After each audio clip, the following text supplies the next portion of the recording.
Liftoff will start in T-minus 10 seconds. 10, 9, 8, 7, 6, 5, 4, 3, 2, 1. We have ignition. It's time! 17 seconds from Game 7 or from championship number 6. Jordan open. Chicago with the lead. I've got a piece of it. It comes off. The Chicago Bulls have won their 6th NBA championship. Tying run at second, 2 out. Palmero over the head of Jenks. Uribe charges, throws, out! And the White Sox have won the World Series. To the far side around the 8-yard line to Hester. Under it and to the middle with the 15 to the 20, breaks free of the 25 to the 30, to the outside, 40, midfield, 40, 30 to the coast, 20, 15, Hester 5. Oh! Touchdown!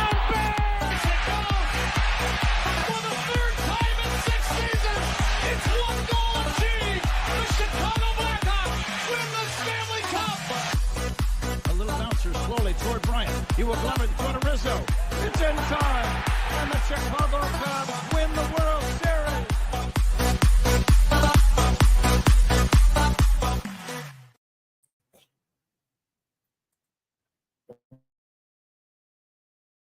When it's House Music Monday edition, I'm your boy, the SuperBack, Shawn Sierra.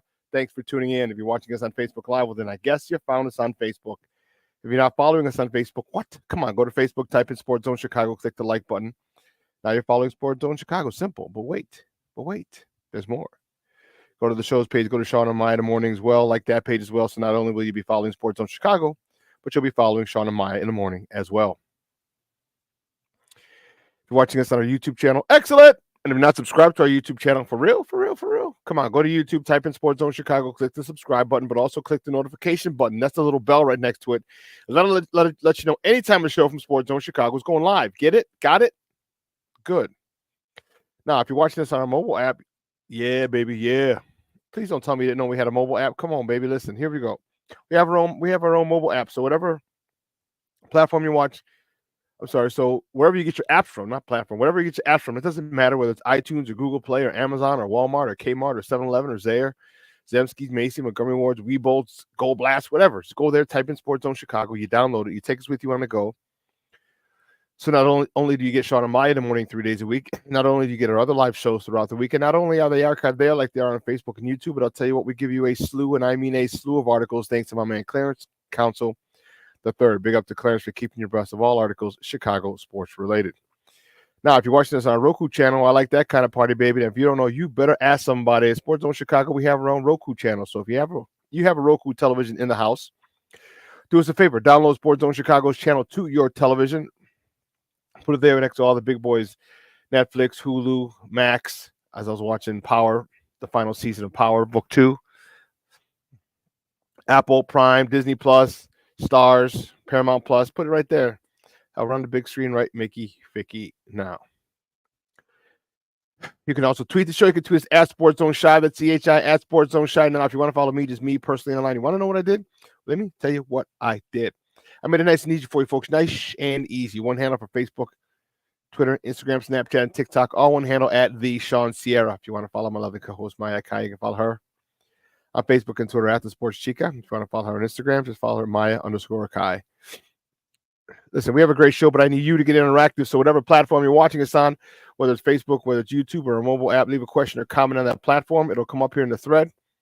We'll put it up on the screen, incorporate it into the show. And that, my peoples, is what makes this the best morning Chicago sports talk show around. That's you. So bring them all, baby. Questions, comments, smart-ass remarks, because ain't nobody scared over here. And like The Rock said, don't sing it. Just bring it. Let's see. Let's check the chat out. It is jumping already. Lord have mercy. Levette Lee's in the house. Good morning, Mama. Happy House Music Monday to you, too. I appreciate it. Cornelius Squalls, what up, what up, what up? Sports donors, Bears fans, we have a problem? Yes, we do. Yes, we do. LaShawn Walls in the house. What up? On a House Music Monday. That's what I'm talking about. Kevin Scott, good morning, Papa. Thank you for tuning in. I appreciate it. My man, Armando Emeterio Lara Jr., that's my dude. What's up, Junior? Glad you're home, Papa. Good, dude. Thank you for tuning in. Mr. Shode is in the house. What up? What up? Overreaction Monday time. I don't know about overreaction. I think hard reaction is what I think it's hard reaction Monday time.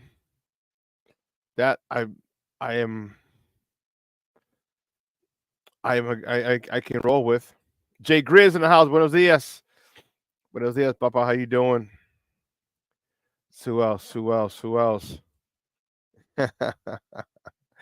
Jay Grizz is like, did I mention how much I hate losing? Dude, you and me both, man. You and me both. It is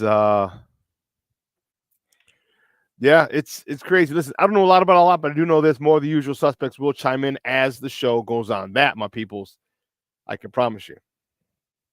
Listen, we have a great show.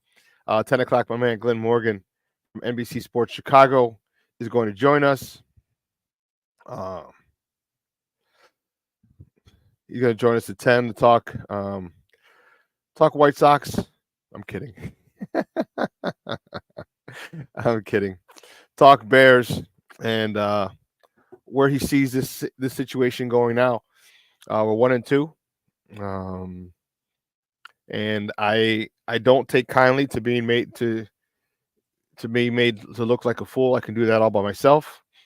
But I don't need Shane Waldron to make me look like a bigger fool when I vouch for him big time in the offseason.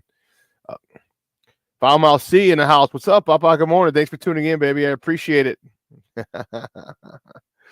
I appreciate it. Yeah, so you know what? Jay Grizz, Bears look like they are clueless. Coaches, players, and management. Yeah. There's a lot of things I want to talk about. There's a lot of things we're going to get into, and there's a big issue hanging over our head. Do the Bears have an identity? You know what we were talking about. The Bears need one. Maybe they have one. And if they have one, it's not one that we like. Okay. I had almost a whole day to think about it. I had definitely a bus trip home from Indianapolis yesterday to think about it, along with other things. Yeah, so I didn't get to hear all the immediate comments and everything else like that. So I'm anxious to see how many people are going to come up with the same thing or have said this. Actually, I don't really care because it's what I'm thinking. But we have a lot to talk about there. We have a little baseball to talk. Okay, the White Sox. Wow. Thank God they can't lose today because they are off. Tomorrow might be the day, and I should be at that game, but I won't be. I don't believe I will be. I shouldn't say I won't. I don't believe I will be. Tomorrow is St. Rita Day. St. Rita Day. They had scheduled it earlier in the year, and it got rained out, so they rescheduled it for tomorrow. And tomorrow might be the day that the White Sox break the record. So we're gonna talk a little bit about them. We're talking a little bit about the Cubs as well. Cub fans, I told you, I wasn't being. I thought they actually had a chance to make the playoffs this year. I really did. And then as the season rolled on, there were a lot of things in there that just made me think that they weren't going to make it. The All-Star break was one of them. Yeah, the All-Star break. Once they finished the All-Star break with the All-Star break with the same record as they had last year, I was hoping they can. I shouldn't say Cub fans are hoping they could take a similar path to last year where they went on a run and they, got eliminated a game or two before the last game of the year, but they only lost it by one game. They missed it by one game. So yeah, it was really, really unfortunate for Cub fans. And I'm telling you what, if the Sox weren't doing as horrendously bad as they're doing now, the Cubs would be getting a lot more heat than they're getting. They're getting heat, don't get me wrong, but due to the Sox doing what they're doing, like, don't worry, Cubs, we got you. We'll take all the heat off of you, off of your wasted season when you should have been running away with the NL Central, stealing the manager from the team that took the division last year, but they didn't.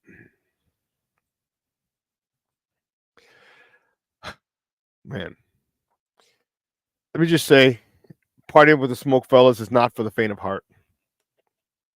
Let me just say that. Drive down to Indy. I'm telling you, if you follow me on Facebook, do that.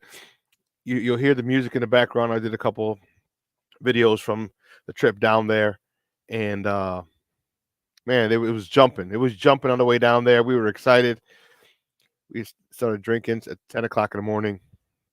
We were fired up on Saturday morning. It was fired up. We were fired up. We had a lot of, and we had talked about it. I was sitting next to one of the Smoke Fellas on the way down, and Kevin and I were talking about run the ball. Run the ball. Run the ball. Run the ball. Run the ball. I said if we ran the ball, we established a run.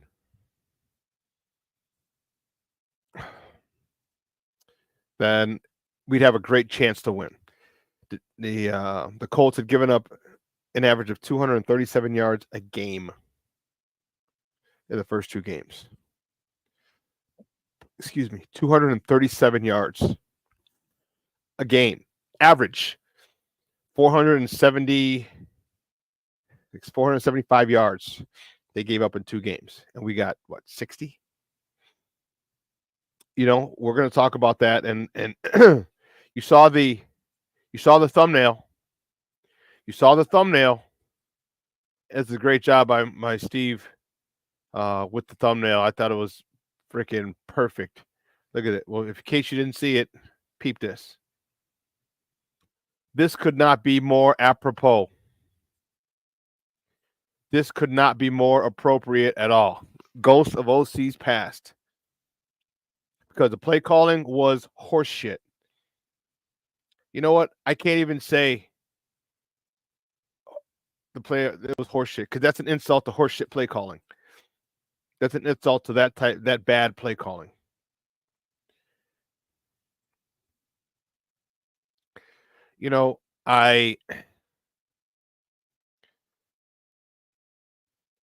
Yes, Junior, Waldron's the smartest guy. Boy, there's a lot of people going around, you know what I mean? A lot of people want to take that mantra, the smartest guy, and it's silly. Silly, scary. All right, we had a lot of guys here who like to do that. Getsy, all right, right before him, we had Nagy. Yeah, scary. Foul C says, yeah, he says Waldron couldn't call two good plays in a row. He couldn't.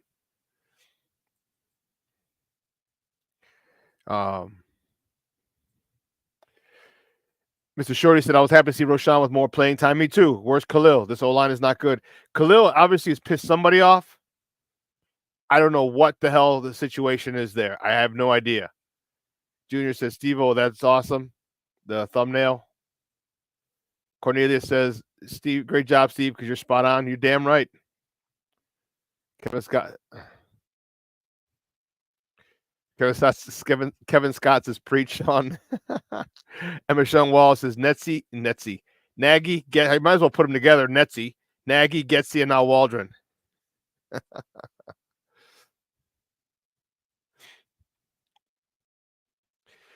Foulmouth C says, was it me or the Bears ran a lot better with Caleb under center? Yes. Yes, because it the defense they have to respect a play action. Okay? They have to. And yeah. But you know what? Everyone's like, oh well, he was a shotgun most of the time and in college, and people want to change him. Like, look, this is the way the NFL is working. This is the way the NFL works. You're not at that point, and you have to adjust. Period. You have to adjust to the speed of the game. You're gonna have to adjust to going under center. So I don't know. Steve in the back says Waldron has yet to set up two plays that work off each other. I couldn't agree more. Couldn't agree more. Mr. Shorty said the 3rd and goal was a good play if Caleb would have play action left and roll right to a tight end cutting across the grain. You know, why, Mr. Shorty, you're going to get me fired up already. You know, that play calling was horrendous. It was embarrassing. It was a debacle. And Bear fans should be embarrassed to be Bear fans with this coaching staff. All right? I am telling you, I must remove the egg from my face. You know what? I'll tell you this. I'll give it one more week before I really go off.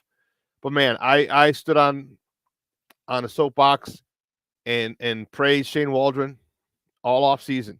Remember, I said the best acquisition this off season was Shane Waldron. Do you remember that? I know you said it, and but right now he's making me look like an idiot.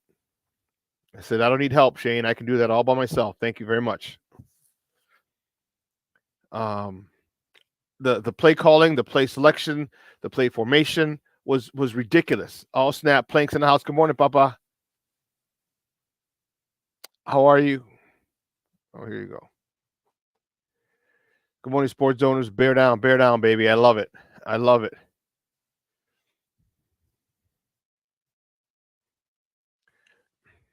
Right. If he runs better than shotgun. Chris, I agree with you. You know what? It needs to be. You got to understand. It's a lot easier to confuse a defense. Okay. Under center, much easier. Much easier. Kevin, you're starting to get the hair on my arm stand up. This is one thing that they did not do. This is the one thing that I was saying this entire time is your inability, all right, to impose your will, set the tone. Set the tone. All right, you should have gone in, and I know we ran 38 times. Okay, but what runs did we have? The runs out of the shotgun? Crap. Give me some counters, give me some pulls, give me some powers, give me some downhill runs. Okay, my question is, why didn't you run at the person who was taking over for DeForest Buckner? Why didn't you go after his replacement? Why didn't you go immediately after him all day long? And don't get me wrong, Indianapolis knew they'd given up the most yards up in the first two games, but damn it. You're not even hitting them with play action, tight end pop. You're not hit. You know what I mean? Like, there's so many different things you could have done, and you chose not to do.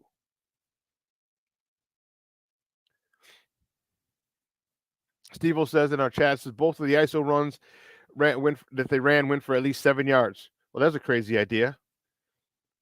ISO where Shawn needs to be the bread and butter. I agree. You know, and I still don't understand what his issue is with Khalil. Like, if you're going to go outside zone, cool. But use Khalil. Khalil can catch out of the backfield. Okay.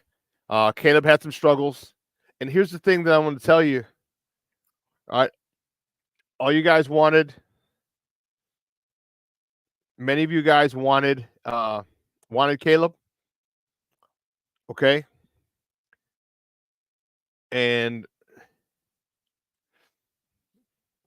But he's a rookie quarterback, and that comes with some rookie growing pains. Okay? That's what that comes with.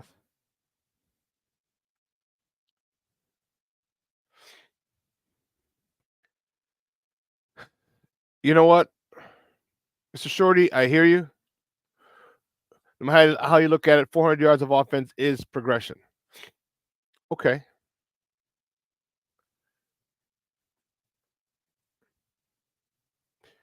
I'm okay with it to a certain extent. I'll roll with it to a certain extent. But when you can't get the 2 yards that you need, that 400 yards don't mean shit. When you can't get the 2 or 3 yards that you need, the 1 yard that you need, all that don't mean shit. Okay? To me, you know what that is? That's like a guy who hits 50 homers, okay, in a year. But 35 of those homers came when they were up by 4 runs or down by 4 runs. All right? Garbage time. Okay? We need those yards when we need them. All right? It's not about, and here's the thing that people are worried about. They're worried about I don't care about the yards. I care about the efficiency.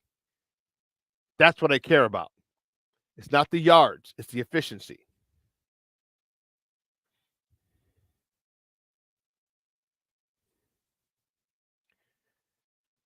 It's the efficiency that is getting me.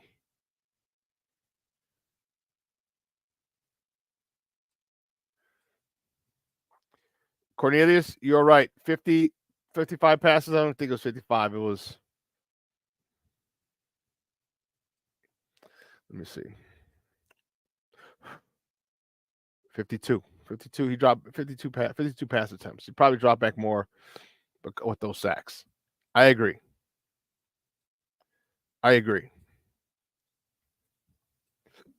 Steve-O says yards don't win games. You're damn right, buddy. Yards don't win it. Time of possession doesn't win it. You got to score. You got to get the yards needed in crucial moments of the game. And that was what we couldn't do.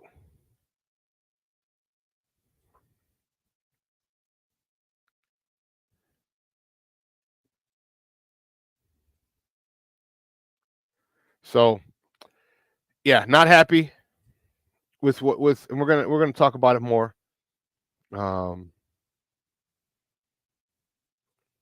Not happy.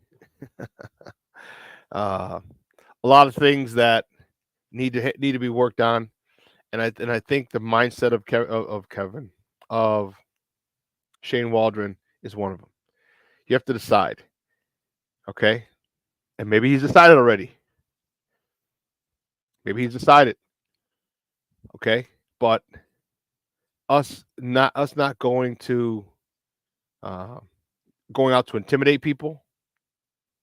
Us not going out to embarrass a defense that had given up 475 yards in the first 2 games. Us not going out to attack it and attack it with intent is embarrassing. So I don't know. I don't know. I don't know. I don't know what this. Well, difference now is we have a quarterback who can and wants to throw the ball 55 times a game. Well, being able to throw, that's still not a formula, Shorty. You know, it's still not a formula. Yeah, he can throw it. Hell, our previous quarterback could throw it 55 times a game. But that wasn't the formula with him yet either, because he wasn't developed. This quarterback is not developed. I wish someone would tell Caleb that you running around is not going to get it done. All right, you have to understand that, and I thought you would have figured it out by now. But these defensive linemen are bigger, stronger, faster, and quicker. So your little shake, stop, shake, go to the right, and always going to the left and not rolling to the right, it's on film. If I could tell you, if I'm able to see it, what do you think other defensive coordinators who are getting paid 6 figures, 7 figures to do their job, what do you think they're saying? They can see it as well. And they're relaying that message. So, Caleb he's got to do some searching. Steve says Caleb's running for his life. Don't think he's choosing to do so. No, I don't think he is either. But I also think that there's got to come a point in time where he's got to run. Okay? There's a point in time where he's got to run. Okay? Because he misses. If he's not going to be able to hit, everyone talked about, he threw his beautiful ball to Rome, the one down the sideline where he was rolling left. Okay, good. Well, then guess what? This time he has it, he missed it. And the one he hit Rome on was a much more difficult throw than the one yesterday. He's got to come down with those. If that's your calling card that you can roll left and throw right and hit people down on the fly, then you got to do it more often than not. And he missed them big time.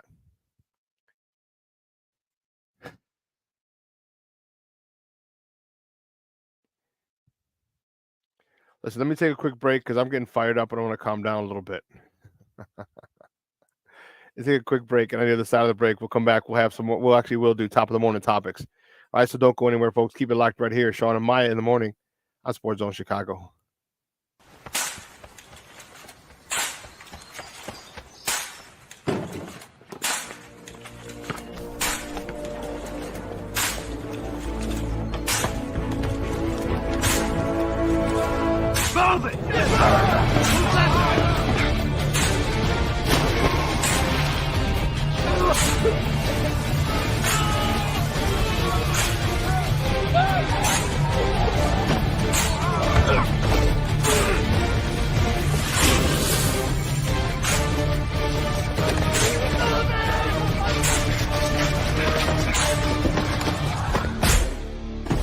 Many will hear the calling.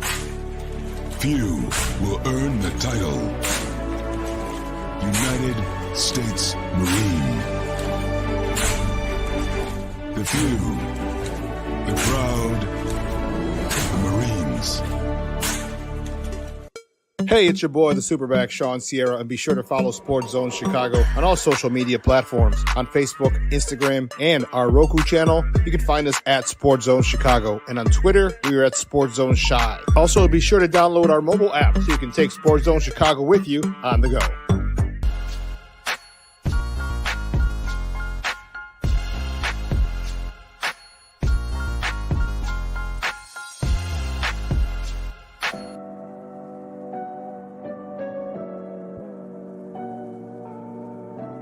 How do you take care of your mind health?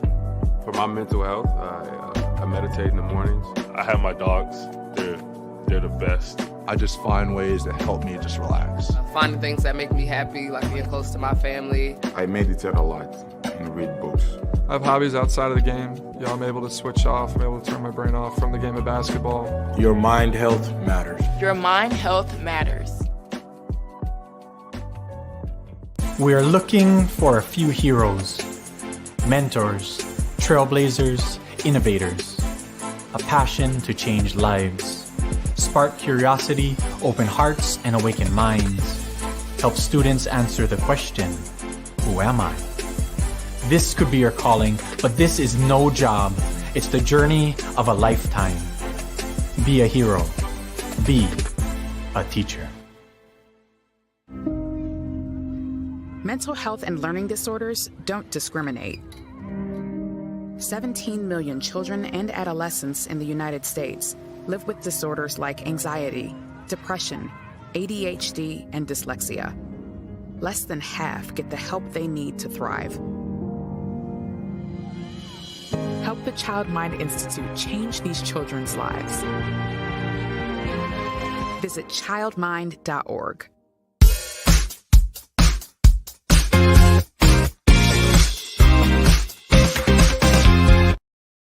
Effort trying to think about how to best defend against the run. On third down, Cole Kmet makes the catch. Roshan Johnson in at running back for the Bears. And he gets the handoff here. And right up the middle, close to midfield. It's DeAndre Swift at running back. Real heavy on this side. It's a pass. DJ Moore. He's got the first down. To the 42-yard line. Branson goes in motion. Richardson moving left, throwing, intercepted!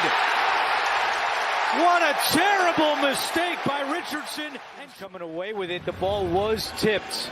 But a critical mistake by Richardson. Williams now looking deep for Adunze. He's got it to the 35. Welcome back to Shawn and Maya in the morning on Sports Zone Chicago. Those clips courtesy of CBS. Yeah. Good stuff. But listen, let's get right to it. Guys, you know how we do the first segment of every show is called Top of the Morning. It won't come just when you want it.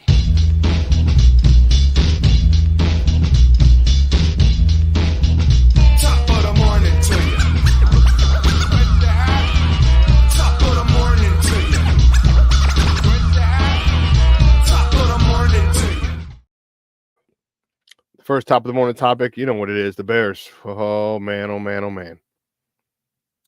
The Bears lose to the Indianapolis Colts 21-16 yesterday down in Naptown. I was down there, Naptown. Man, it was a lot of Bears fans take over. It was crazy. Caleb Williams, 33 of 52, 363 yards, 2 tutties, 2 picks for an 80.8 quarterback rating. Roschon Johnson, 8 carries, 30 yards. Rome Odunze, 6 receptions, 112 yards. His first touchdown in his career. Cole Kmet with 10 catches, 97 yards and a tutty. And it was great to see Rome and Caleb connect. And I thought that was kind of funny at the end. They were arguing over who's going to get the ball. I thought that was hilarious. Then in the post game, Rome said he's keeping it.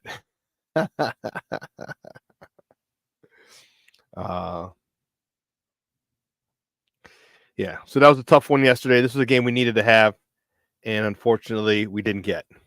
All right, now we're 1-2. All right, on a 2-game losing streak. Yesterday would have put us in a good spot. We were in last place in our division. We would have been tied for second with Green Bay and Detroit, as Minnesota is undefeated. They are 3-0 atop the division, and that's something we needed to take care of, but we didn't. We'll talk about this more. The next top of the morning topic, the Cubs. All right, Scrub fans.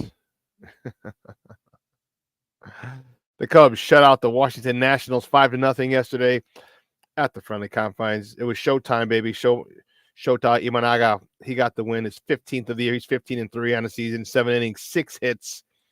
Obviously, no runs, no walks as well for him, which is excellent, with 4 punch-outs. Miguel Amaya, 2 for 3 with a double, his 13th of the season with a homer, his 8th of the season, driving in his 44th and 45th runs of the season. Michael Tauchman was 1 for 2 with a homer, his 7th on the season, driving in his 27th. Michael Busch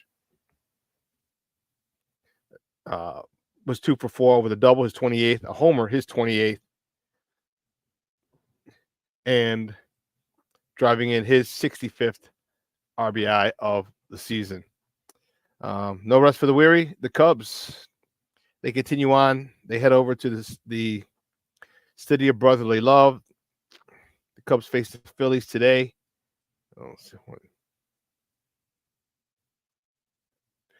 There you go. Who puts these things in? Oh, I do. Never mind. The Cubs face the Phillies today. First pitch is at 5:40 local time. You can catch them on the Marquee Network or their flagship 6:70 a.m. Probables for today. The Cubs, for the Northsiders, they tried out Nate Pearson, who's 2-2 with a 4.71 ERA, going up against Aaron Nola. For the Phils, who's 12-8 with a 3.54 ERA.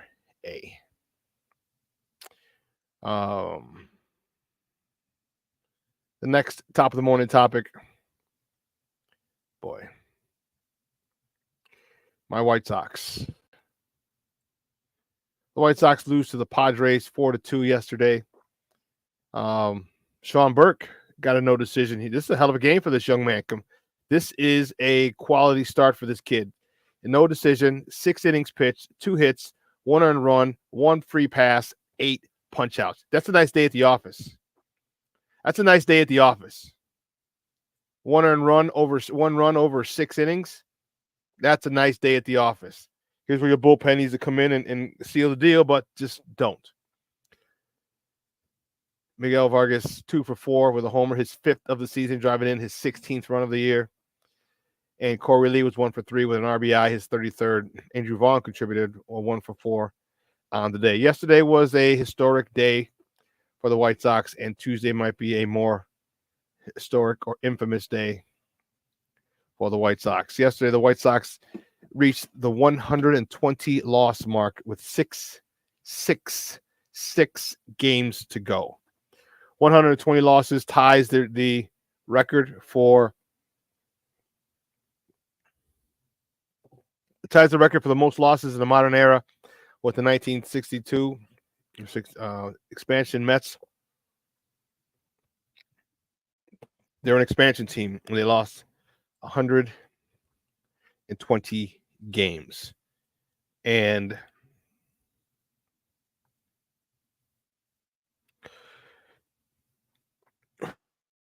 you know, let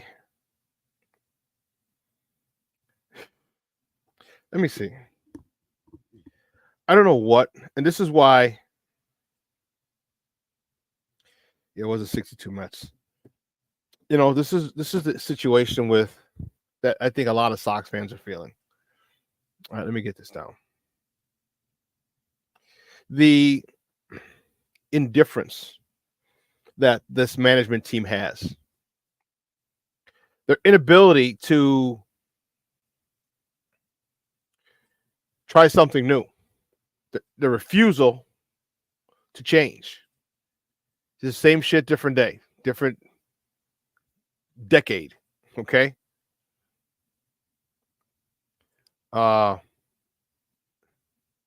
Junior, I see. What's a cutback? We were talking about that. Oh, a cut block. Sorry. It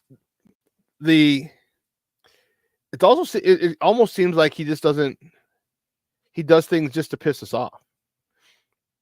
And here's the problem. You bring nobody in from the outside to tell you what's wrong.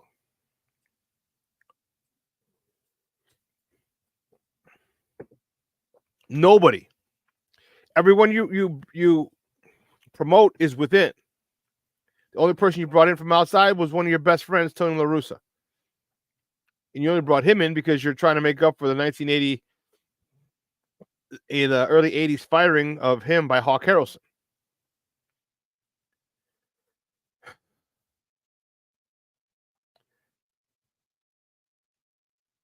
The things that you put Sox fans through,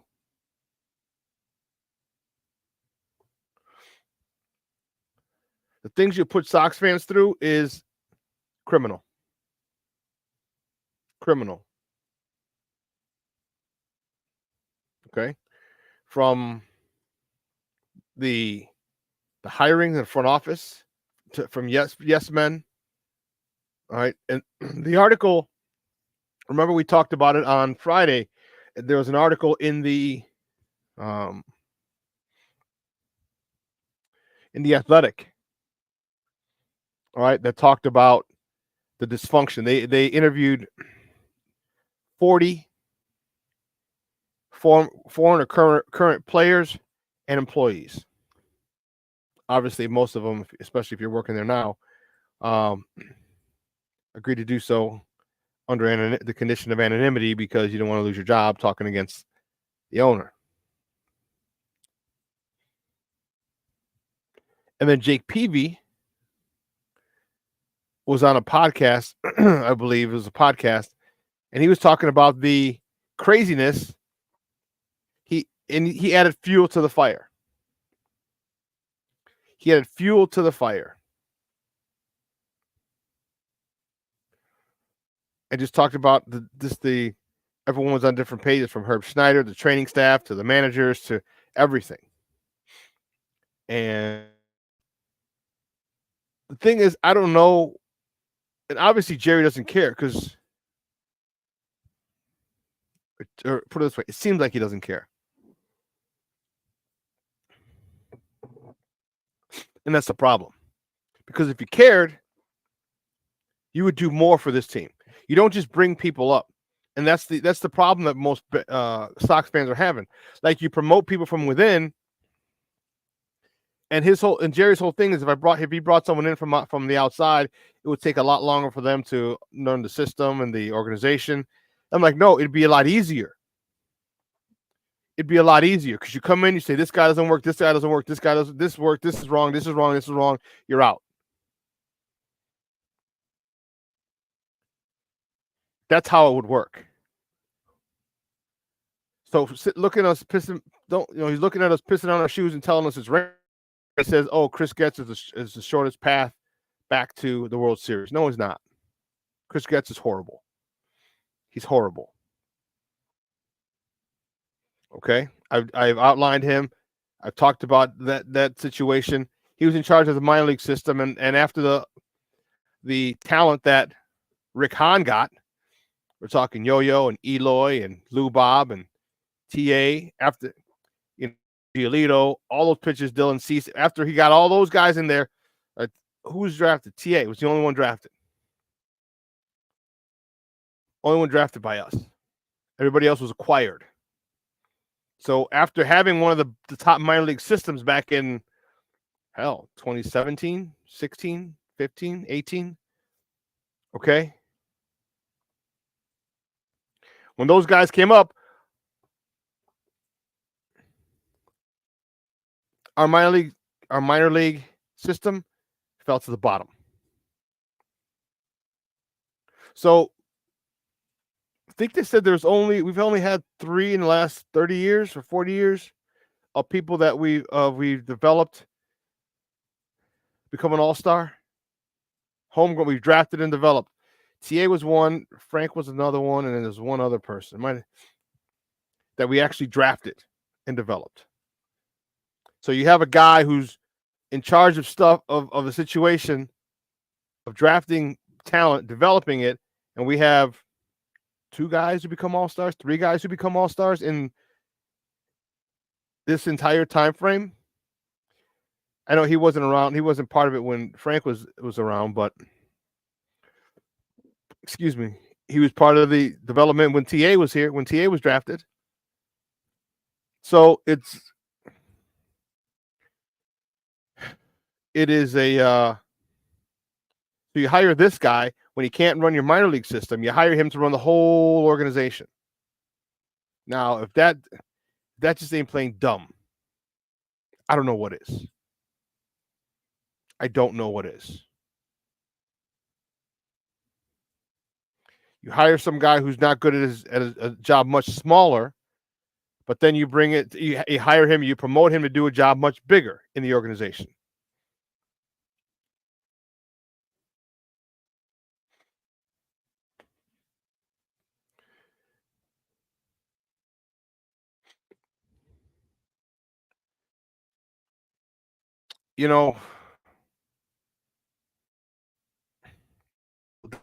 Issue with the White Sox. And tomorrow, as I said, tomorrow's St. Rita Day. It was postponed or pushed back until tomorrow. It was scheduled earlier in the year. We get like T-shirts and shit, whatever, if you order through a link. And they do. The Sox are smart, and they do a lot of hosting and having different nights. Like they'll have a lot of Catholic school nights on the South Side, De La Salle night, Brother Rice night, Marist night. They have Mother Macaulay night. All right, St. Lawrence, all these schools. So they get try and keep people involved. But truth be told, I don't even want to go, and I'm not going to go. The hell with the damn T-shirt. All right, the hell with the T-shirt. I just think that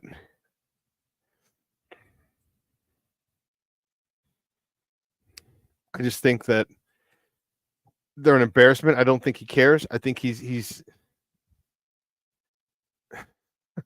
King Booker Will is stupid. King Booker Will says, I'm about to start telling folks I'm from Naperville, not Chicago.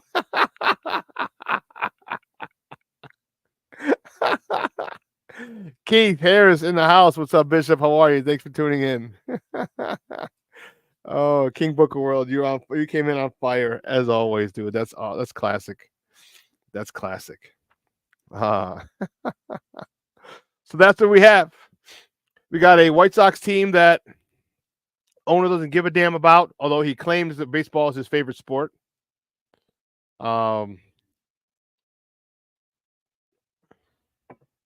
They're a dumpster fire at best. You got a Cubs team who's just underperforming. All right, you signed some people, and they're not living up to their contracts. Not living up to their contracts. All right, Cody Bellinger, down year. I know he's hurt. Anthony Swanson, the thing is, here's the thing that's important. And I talked to you about empty numbers. Like, I think a lot of Hawk Harrelson said this thing. Don't tell me how many you hit. Tell me when you hit them. Okay?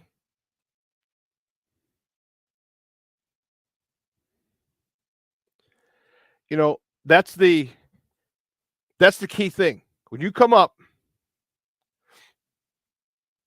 okay, and there's runners in scoring position, and I'm talking Cubs and Sox. I don't give a damn. This is Chicago baseball. We need you to drive them in. Okay? When you're down 6 or you're up 7 or 4 and you hit a home run, that's great. That's wonderful. How about you do it when we need it? Okay? That's the issue. Don't tell me how many you hit. Tell me when you hit them. How many homers did you hit that tied or gave you the lead? How many base hits or doubles or triples, or most people don't get triples. How many doubles did you get that gave the lead or tied the game? Those are the ones I want to know. Those are the ones I want to see. I want to see when you're clutch. That's when I want to see it. Not when you're up 4 or 5 and everyone's like, oh, great. Oh, look at, we're adding on. It's party. Oh, it's a blowout. No one gives a damn about the blowouts. Can you manufacture a run? Can you come through in the clutch when you're down 1 and two ducks are on the pond, and you can take the lead with a base hit or a gapper? Okay. I didn't watch a lot of Cubs baseball this year, so I can't really say too much.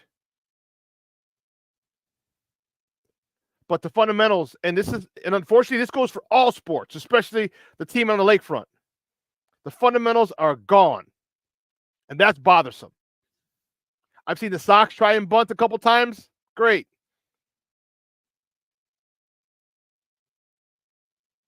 Great. Too bad. Just how about you try not losing 120 games with a week left? Maybe we should bunt more often. We can't get a God-blessed hit.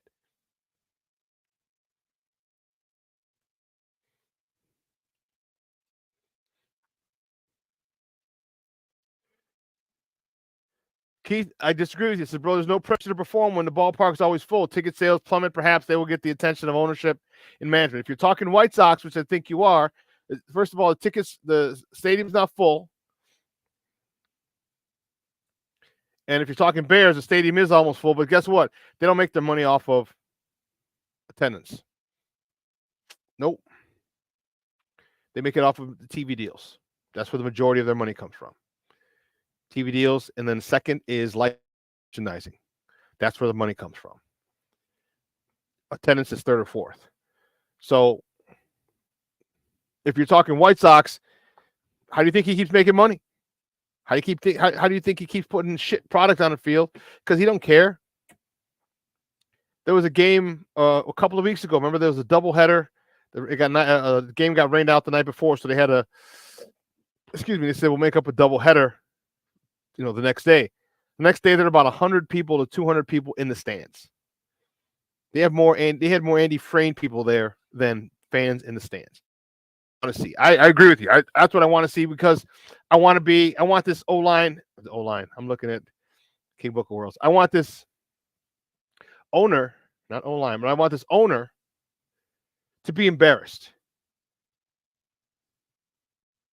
for not giving a damn and for putting us through all this bullshit that he's putting us through.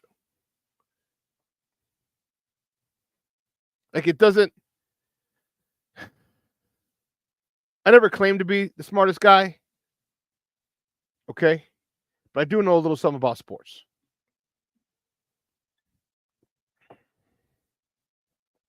I do know something about baseball, football, basketball, especially football. You know, sticking with baseball, I just don't like the development. Here's the thing, being a player for so long and a coach for so long, fundamentals are everything. Fundamentals are everything. Talent is great, but man, if you don't have the fundamentals, boom, it doesn't matter. If you don't hammer home fundamentals every God-blessed practice. Can I just tell you, when I was at my St. Rita Grammar School with Coach Quinn and Coach Schaller, God rest their souls, those are the two best coaches I feel a football player could have had. They drilled the fundamentals. Then I get to St. Rita, more fundamentals. I get to Holy Cross, more fundamentals. This is in college. We're working on every single day in college. We're working on fundamentals. I tell you about the blitz pickup we'd have with the defensive ends and then the linebackers. Fundamentals are key. So every level of football that I have, from grammar school to high school to college, when I played professionally, we didn't work the fundamentals that much. But up to that point, the fundamentals had been drilled into me for 11 years. 11 years, 12 years, more than half of my life. At 21, the fundamentals had been instilled in me. And I don't see that with this team. And I get it. There's not a lot of practice time. But man, if this is what's wrong, then you need to focus on that. That's what they need to focus on. Baseball or football. I don't give a damn. Why are we worried about people bunting? Why are we worried about people stealing bases? See people going crazy over Shohei Ohtani, and he's a freak. Don't get me wrong. But he stole 50 bases. 50 bases? 50 bases? That ain't shit. People were stealing 60, 80, 100 bases a year back in the day. But now it's like, no, we don't worry about the fundamentals. We don't worry about getting guys over. No. This is what I mean. Fundamentals. If every time you had a chance to steal a base, you did, think of the pressure you put on defenses. Now a base hit brings in a run. The White Sox had plenty of speed. Cubs had plenty of speed. Why are we seeing guys with 30 to 50 bases? Why? You know, because everyone wants to go with these analytics, and there's a certain thing that bothers me. Analytics don't do it all. They don't name it all. That's not the end-all, be-all. But you know what? You got some nerds who've never played the game. Like, yeah, I'm a nerd, and the prognosis says, it says if you have them bad, don't bunt here no, bump that. I'm tired of this. I'm tired of people going away from the fundamentals of sports, baseball, football, basketball. I'm tired of the fundamentals being discarded for analytics. This is what the analytics say. How about fuck your analytics? How about you get a baseball person, get a real football person, get a real basketball person, and say, here, let's exploit it. Don't give me the damn numbers. I see a mismatch. This guy their third baseman is playing back. Bunt down the third base line, get on base. Or if we have a runner at second, bunt at the third baseman. He can't be in two places at once. He can't be going to get the ball and on third base. Like, these are the things that bug me. Not just from our baseball players, but from all sports. I'm just talking baseball right now, but all sports. The fundamentals are gone. And that is why our product, sucks.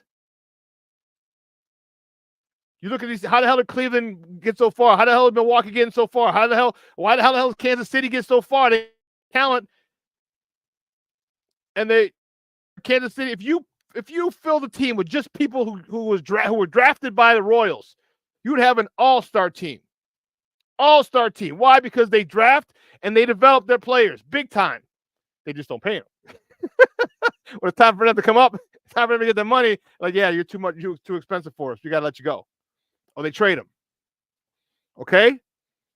But, man, this is frustrating. And they wonder why, or maybe they don't wonder why. Maybe they know they just don't care. I'm talking about my baseball team. Maybe they just don't care.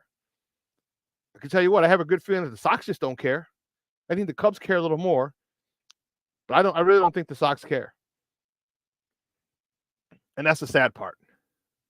Which is why I'm not going to the game tomorrow. I'd love to go there and see there and say, you freaking losers. I feel bad. I go to CrossFit with this one girl who works for the White Sox. And I feel like, and I always feel like asking, how do you feel for working for such a shit organization? She's in group sales. But I don't ask her that. She's a young girl, so I don't mess with her like that. But oftentimes I feel like, what? How do you feel work organization like you do? Like you gotta be invested in the wins too. You know what I mean? Like, come on, man. But I digress. All right, listen. I'm gonna get off my soapbox for now. Actually, I'm not going to get off my soapbox. I'm going to move over and share it with my man. On the other side of the break, we're going to have Glynn Morgan from NBC Sports Chicago. We're going to see what the hell's going on. We're going to talk about it. A very winnable game. We let go by the wayside yesterday, and that was frustrating. I would have been tied for the second place in the division. Minnesota is playing unbelievably well. In 3 games, they beat the hell out of the Texans yesterday, wasn't it? They look good. They look real good. So, on the other side of the break, my man Glynn Morgan from NBC Sports Chicago. So don't go anywhere, folks.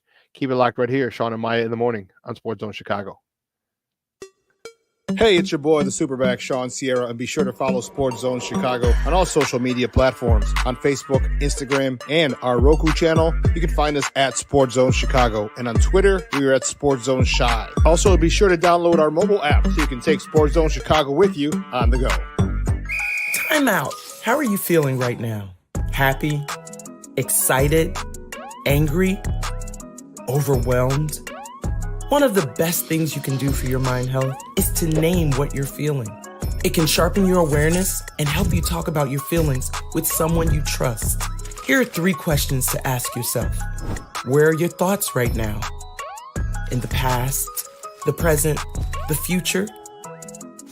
Do you notice any sensations in your body? Is your heart beating fast? Is there a flutter in your stomach? Or are you fully relaxed? What do you need right now? Time with others? Time to yourself? Remember, there's power in this awareness. So find ways to identify what you're feeling today.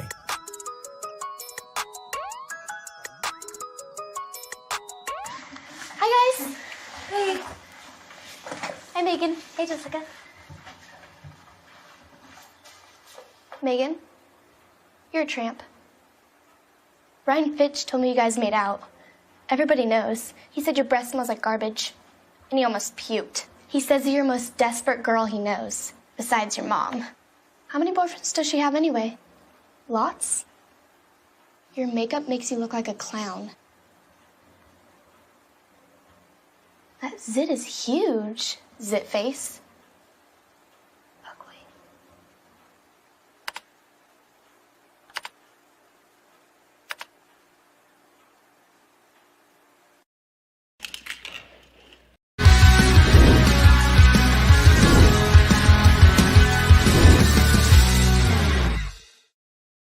Chicago 1 for 6 on 3rd down. 0 for their last 5. Williams steps up, throws, locates Johnson. Johnson with a nice move, and he picks up the first down. Oh, what a great job after the catch by Roschon Johnson. A gain of 11. Williams floating one for a doomsday on time. What a throw by Caleb Williams. 3rd and 4. Carter trying to pinball his way forward, and he does. 3rd and 4. Williams. And that is Komet, and he lunges forward. Welcome back to Shawn and Maya in the morning on Sports Zone Chicago. Those clips courtesy of CBS. those were the bad news bears yesterday. Coming from Naptown. I was down there in Naptown, and man, oh man, oh man, not happy. Fans were not happy. But we're going to bring in my guest today, and I'm excited to talk to him. Excited to talk to him and have him break it down, because he's always a soothing voice and kind of get me off the edge, because I'm livid. But I told you I'm going to wait another week. Give him 4 weeks. I'm talking about Shane Waldron. Give him 4 weeks before I really go nuclear and get off my lawn. Shawn really comes out. All right. You can find him. He's the draft analyst on NBC Sports Chicago. He is. You can find him on Twitter at True Glynn Morgan. Guys, just welcome back to Shawn and Maya. Glynn Morgan. Glynn, what's up, Papa? How are you? Man, I'm doing good.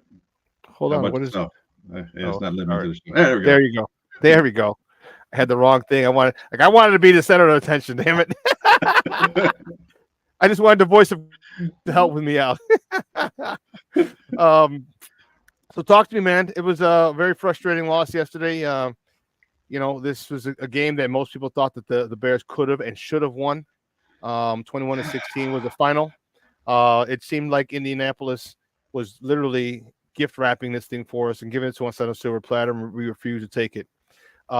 Give me your thoughts on the game in general, but more importantly, the lack of a consistent running game. Okay, I'll be short and sweet, man. We suck. Coaching's bad. Offensive line is not cohesive. The other team does a better job of not losing the game, and that we did a worse job at trying to win it. And that's it. That's all I got the time for. I'm out. Peace. Thanks, buddy. Appreciate it. Yeah, now I mess with the camera. It's got to readjust. I go being silly. But yeah, man, bro, it is very frustrating, and I apologize, man. I messed up the camera now, and it's gonna have to reset on this song. Sorry about that, folks. Yeah. Actually, I probably look better this way, so we'll just go with that. No, it's frustrating. The running game. You asked to talk about that specifically, and I'll just say off the bat that I don't put the onus of this on the running backs. Not the onus. Could they be better at picking holes? Sure. If they were used to seeing holes, it takes some time getting used to knowing where the hole is going to. Definitely, there were no holes in the house yesterday. That's for sure. No. There were no holes in the house. No holes in the house. No. So that's part of it. And an offensive line, yes, they're struggling. And to me, it looks like the offensive line, they're busy thinking and they're a step behind. And when the other team is better at being a step ahead of you and you're a step behind, they're 2 steps ahead of you, and it just looks worse. A prime example was the 4th and goal play where you do the goofy ass pitch out. And I'm at a bowling alley when this is happening, and everyone around me said they're about to do a pitch out, aren't they? Everybody at the bowling alley can see that. I'm sure the guys on the field, the Colts can see that, and it's annoying. You mean this play, Glenn? You talking about this play right here? If you want to call it a play, yes, exactly. And you see, there's 5 Colts already zeroed in on where he's going, and that's ridiculous. And not only that, but there were more Colts on that side to the on the line of scrimmage anyway. We were outnumbered. We didn't even have numbers to run to that side, so it's just. That's the kind of stuff where it's like, what are we doing here? And you're asking yourself these questions. Why? Not just what are we doing, but why are we doing it? That's what I want the Bears coaching staff to ask themselves. Hopefully, presumably before a game begins, when you're designing your game plan the week of, why are we doing this? Not just what are we doing, but why are we doing this? And why do we think this is going to work? And why are we doing this now? And you definitely should be considering that during the game when you have these calls to make. Why at 1st and goal we can't get anything but 2 yards on 4th down? Why don't we just come away with some points? Why are we going for it? It's the first half. It's 7-0. The game is well within reach. We've done a better job in moving the ball at this point with our offense than they have. Why are we doing this? And that play doesn't make any sense. Real quick, Glenn, the thing that really got me here is you mentioned the 5 Colts, and I see that. But the thing that's more embarrassing is there's 4 offensive linemen on the ground. Number 70, Braxton Jones. Right behind him, tevinjenkins. Then the center who wanted to criticize the play. And I criticize it, but how about you block your man? and then Darnell right on the other side. Now, I don't know if he cut the dude or whatever. Only person was Matt Pryor, number 79, who's chasing. All right, 4 of our 5 offensive linemen are on the floor, on the goal line. Right. On the goal line. Not in the middle of the field, not on the goal line. And that's kind of my point. We're supposed to get better or closer. Man, this thing is still messed up. I apologize, Shawn. Here we go. That's kind of my point, is that the line is a step behind. And when you're a step behind and they know that the opposition knows what they're doing, they're 2 steps ahead of you.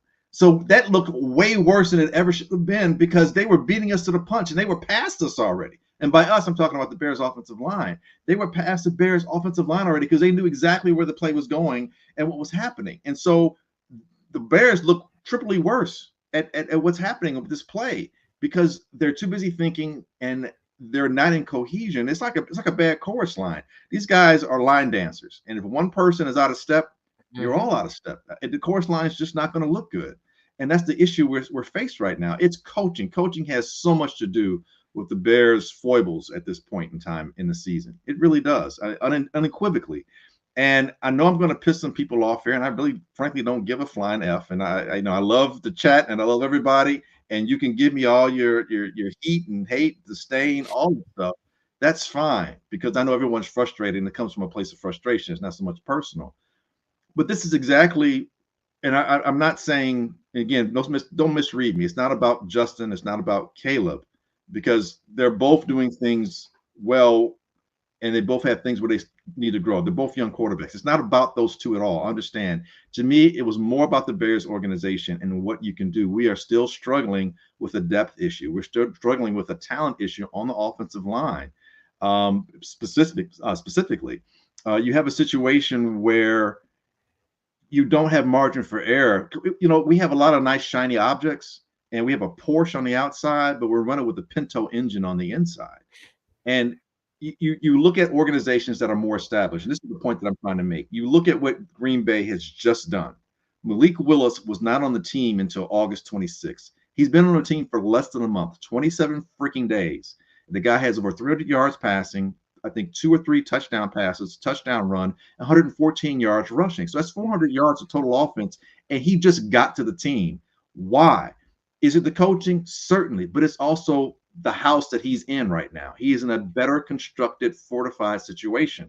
Offensive line is solid. The running game is solid. The receivers, they're no superstar receivers, but they're all very good and capable because they're well coached. They know where to go, et cetera, et cetera. The defense is full of a whole bunch of first rounders, and they finally have a coach that's utilizing that first round talent.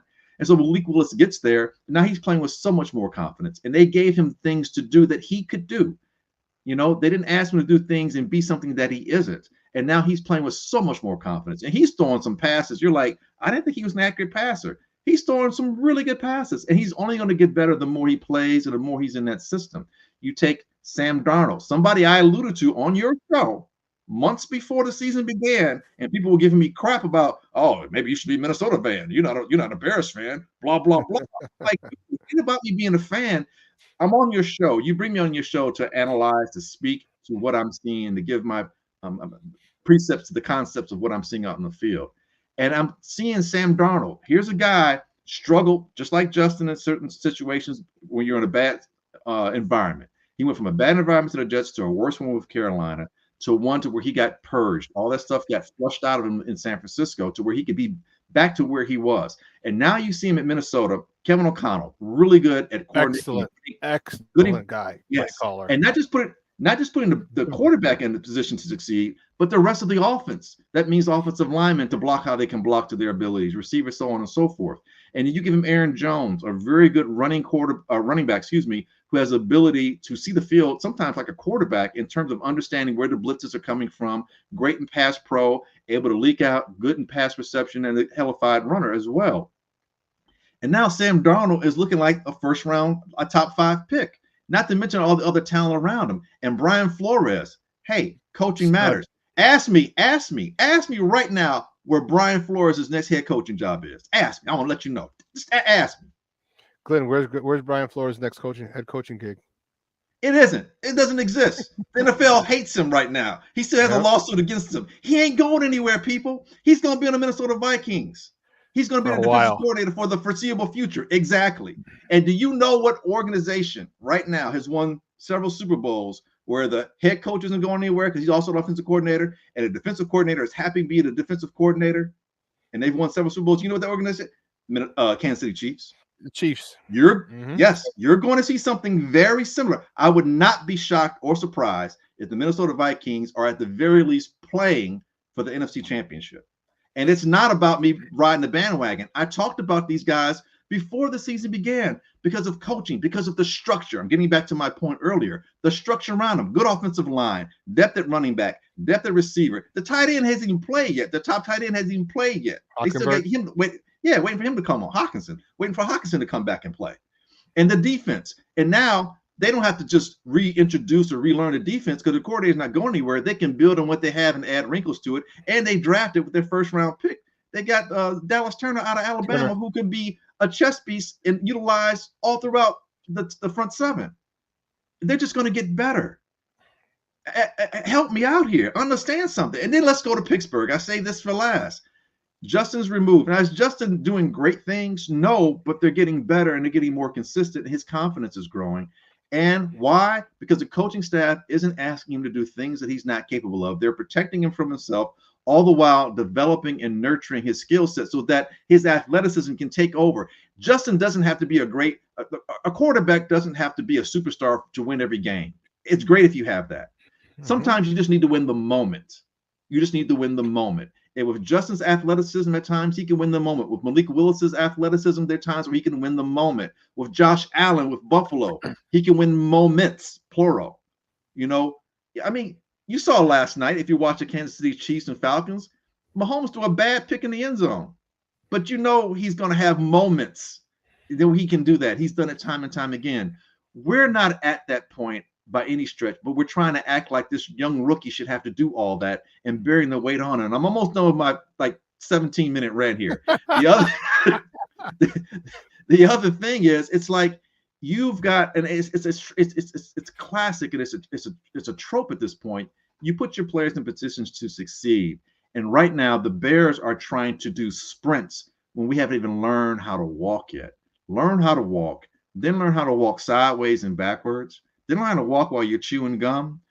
And then you can get to your jogging and your sprinting. But we're trying to do too much. It's the same thing. It's like we are haunted by the ghost of Getsy. It's like a naggy Getsy monster is attached to us, and we can't seem to shake it. Where we're trying to do all this stuff that we see the great quarterbacks and the great offenses do before we learn how to block and run the ball consistently. It's a new offense. There may be new schematics in terms of the blocking and how they're asked to block that this offensive line is still thinking about doing. And until that gets set, until you can run and get 3 yards off a running play, what did the Colts? I'm showing my age. What the Baltimore Colts? What did the Colts end up doing yesterday? They said, "Hey, you know what, Richardson, you're killing us. Stop it. We will get a ball to our best running back, to our top 10 running back in the league, and an offensive line that's been a top 10 offensive line for the last several years." And they ended up winning the game, Nelson. Losing it. Yeah, and you know what? Running behind Nelson, you know what that reminded me of? Shawn Alexander running behind Steve Hutchinson. It's not complicated, man. It's not complicated. But people want to be. And this is why Steve, my producer Steve, created this thumbnail for the show today, and it could not have been more freaking perfect. Look at this. Look at that. Yeah. Oh my God. Yes. We're on the same wavelength. It's crazy. You know what? The reason why we're on the same wavelength is because if you have two eyes and you've been paying attention, it's obvious. And all you need is half a brain. You don't even need a full one. You just need a half a brain. Ain't that the same dude as the last dude run? And then the same stuff the other dude ran? Dude, when I saw this thumbnail, I'm like, dude, you could not have. I couldn't even think of that. I'm like, dude, that's why you're the producer and you're the creator, Steve-O. But dude, that shit was on point. I'm like, that is on point. Apropos. Man. Yes. So we talked about, and I've mentioned, and I'm an advocate, a very big proponent of coaching matters. How much of the blame does Waldron, or more importantly, Chris Morgan get? Because Chris Morgan's the guy that they forced down Waldron's throat. He's here. You got to use him. You don't get to bring your own line coach in. You got to use this guy. And so for me, I'm a little concerned because, and I asked this, guys, you remember me asking this last week. I said, is there or could there be a rift between and Shane Waldron? Because how the hell on the goal line do you have 4 of your 5 offensive linemen on the ground, and the last one is chasing the guy he was supposed to be blocking? Do you think there's an issue there? And I can't call Timo because my guy King Book said he doesn't get a nickname until the offensive line plays better. So he's Chris Morgan. He's Chris Morgan. Okay. No relation. Just want to make that clear. Just, no Separate yourself. I got it. A lot of Morgans out there. A lot of Morgans. I have a hard time putting all the onus on a position coach. I just do. Because part of this job and part of life is communication and being able to communicate. And what is essential in communication is not just me speaking and getting my agenda out, and so that you hear the words coming out of my mouth and understand them. That's part of it. But the most important part is actually listening. We go to school, they never teach us. There's no class on how to listen. They just assume that you're listening. And that's an issue with communication. And so you have to have people listening as much as there are those that are conveying whatever the message is.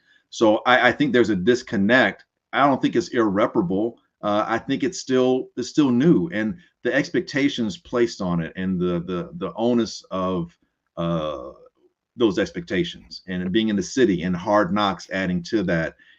Everything is elevated.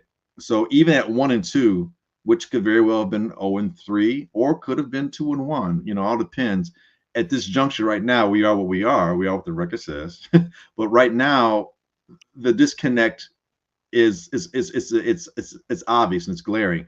So again, you have to reassess. You can't wait for the bye this time. You need to do it, yesterday, really, and understand that we need to be in a better. I blame Eberflus to some extent. I really do. Aside from the timeouts, you hear the play being called. Hell no. We're kicking the field goal before it even goes to, you trying to make it on 4th and 1. Or hell no, you're doing that play, timeout. If you're going to use timeout, burn it right then. You know what I mean? There are things the head coach should see and do. That's the difference between someone like Eberflus and, say, Tomlinson. Tomlinson going to be like, nope, timeout. We're not doing that play. This is what you're the CEO, so take control of your situation. I understand you won't let. But Glenn, there's got to be this conversation prior. You got to be like, okay, if we're down and, on the goal line, what do you want to run? What are you thinking about running? Because to me, if it's not even the plays, it's your personnel. Like you're running without a fullback, or in fullback's hurt, so you don't have an extra tight end that you had. All 3 played yesterday because Mercedes Lewis had an offsides call, and we saw Cole dominating yesterday, and then he played as well. So you could have put Lewis in the background as a fullback, in the backfield, I should say, as a fullback. There's some personnel things. Like, what are you trying to do? What are you trying to do? And I don't. That's where I'm concerned. Do you think that they need an identity, or is their identity already revealed that there is a little sissy soft sucker on offense? No. That's too soon for all that. I think it has. It looks bad. It looks weak. The shot, the steel shot that you had with all the guys on the ground. You referred to that several times. It looks weak. And what I'm saying here is it looks bad because these guys are lost right now. They're not on the same page. They're thinking. They're steps behind. And now if you add being steps behind with I'm not sure, so I'm unsure and I'm a step slow, it's going to look worse. Yes, without a doubt. Yes, and I'm saying it's not a matter of them being soft. Is my point. I don't think that's the case. You had an offensive line for the last 2 years that finished top 3 rushing. Now I realize Justin had a lot to do with that, but the offensive line did too. Let's not just say it was all just Justin. I mean, these guys were pounding guys. There were times where Khalil Herbert, 2 years ago, he was leading the league in yards per carry. He's like a forgotten guy. Roshan's doing really well. You take him out, you don't put him back in. He's your on the goal line. Yes, on the goal line. So is that Chris Morgan's fault? No, it's not Chris Morgan's fault. He's not calling that play. That's Shane Waldron. There are points where the disconnect goes from the head coach to the offensive coordinator to the different position coaches that are there. And right now, the most glaring issue is at offensive line. But there are times when Odunze has not been on the same page. There's times where Caleb is making, there's times where Caleb is not making the right read or throwing late. So is that the quarterback coach's fault? Not necessarily, no. It's we want to point the finger at somebody. What happens when you point the finger? 4 more back pointing at you is how that goes. And that's the case right now. So the Bears cannot involve themselves in finger pointing. Everybody needs to look in the mirror. I know this is so tried and true. You've heard this 1,000 times, but there's a reason why, these things are tried and true, because they stand the test of time. Football is not an overly complex sport. There are nuances to it, and there are complexities to it, like anything in life. But at its fundamental core, it's not. And it's like these guys forgot how to play football. The coaches forgot how to coach football, I should say. Not so much the players, but the coaches have forgotten how to coach. Look, man, you drafted a punter in the 4th round, effing use him. Pin these suckers back, because you can tell that the offense for the Colts isn't doing anything. That guy's going to give you the ball if you let him. You make him go 80+ yards, he's gonna give the ball, or the offense is going to stall. Unless, of course, the other coaches, which is what they did, said, hey, let's focus on what we do. We know we can run. Yes, exactly what they did. So the Bears need to strip all the fancy plays, all the plays that involve doing this, reading that, whatever the case is, really simplify things, which really should have been the focal point going forward. Because as dynamic as your rookie quarterback can be at times, he's a rookie quarterback who hasn't played in the NFL before. Help him out. Don't put him in that situation. Hey, this guy, you may have heard of him, name's Pat Mahomes. He sat for a year. And that team was loaded. He could have come in and played, but Alex Smith was there. But he could have come in and played. You had players around him. You had coaches in place. He still sat for a year. There's a reason why in his first year starting, he came out guns a-blazing, because he'd been around it. Aaron Rodgers sat for 3 years. I know he's behind Brett Favre. But Mark Brunell sat behind him. Matt Hasselbeck sat behind him. Aaron Brooks sat behind him. All 3 of those quarterbacks I just mentioned, Brooks, Hasselbeck, and Brunell, all went to other teams, and all those teams went to playoffs. Yep. Why? Because they were at their fundamental core, they understood the game, and they sat behind and they watched and they learned.